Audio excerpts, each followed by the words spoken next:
Setiap muslim harus memiliki bekal ilmu kristologi untuk berdakwah. Saudaraku Kristen Katolik dimanapun berada, kita sayang. Kita baku sayang.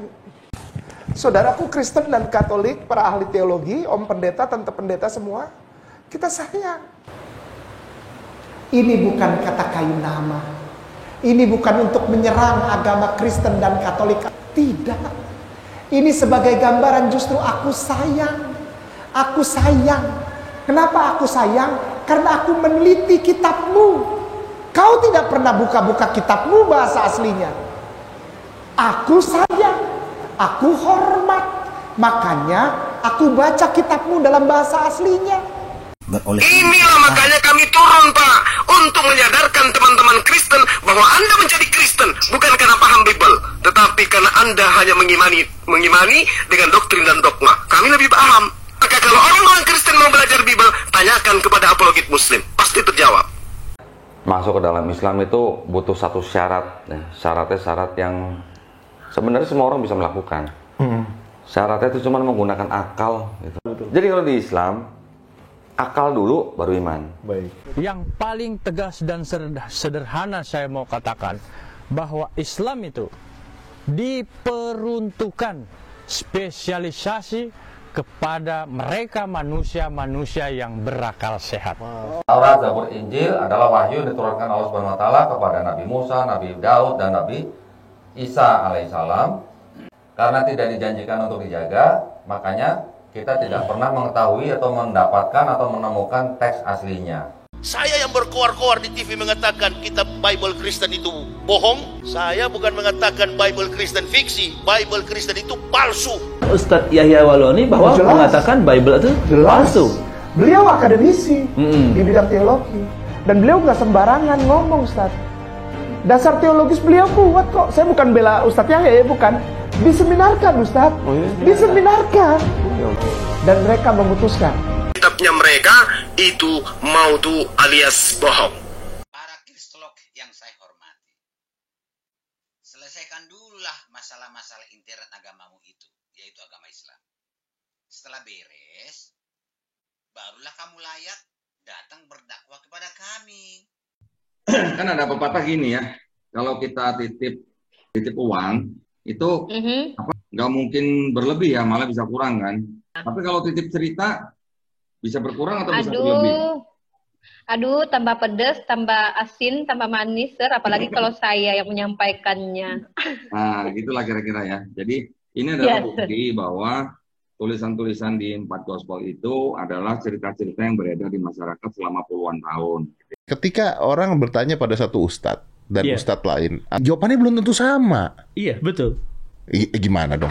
Yang satu ngomong marah-marah, yang satu begini, satu begini. Jadi kita di tengah-tengah, ini yang benar yang mana? Nanti kok gue belajar sama sini katanya salah yang ini. Gue belajar sama ini katanya yang ini salah katanya. Gimana? Makanya gini. Padahal saya mau dekatkan diri saya dengan Allah gitu kan. Iya. Saya nanya ke ustadz ini berbeda, saya nanya ke ustadz itu berbeda. Maka jangankan nanya ke dua ustadz, ke sejuta ustadz nanya hal yang sama, jawabannya akan berbeda.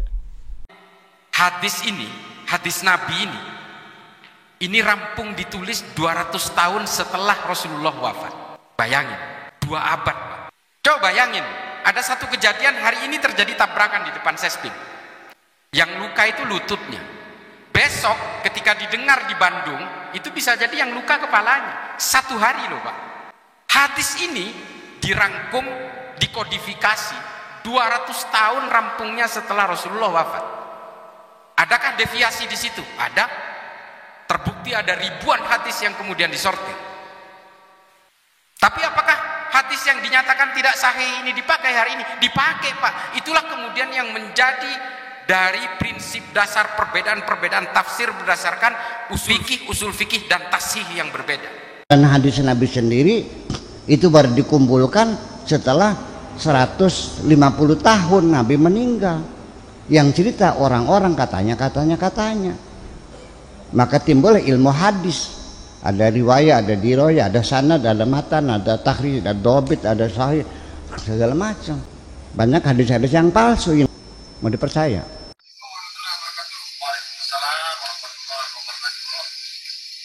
Kita bisa percaya Taurat, Zabur, Injil, Al-Quran. Tafsir-tafsir ini tafsir pikiran bukan manusia. Taurat, Zabur, Injil, kita tidak mau tahu gimana keadaannya. Tapi ini sebagai bentuk protes saya kepada yang mengadakan kitab. Sebagai bentuk protes saya akan membakar kitab. Bukan saya mau protes. Ini pemikiran satu insan atau individu. Tentunya jika ini dibiarkan, orang-orang lain pasti akan maksud saya mereka akan mengikuti kitab ini. Ini bukan protes, tapi sebagai protes yang pribadi, kecewaan atas pesan kesalahan yang tidak disengaja. Saya akan membakar kitab.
Al-Quran itu luar biasa, grammarnya luar biasa. Banyak majas di sana. Hati-hati, masalah perbedaan pendapat itu maklum. Jangan sampai menolak perbedaan pendapat tentang masalah tafsir.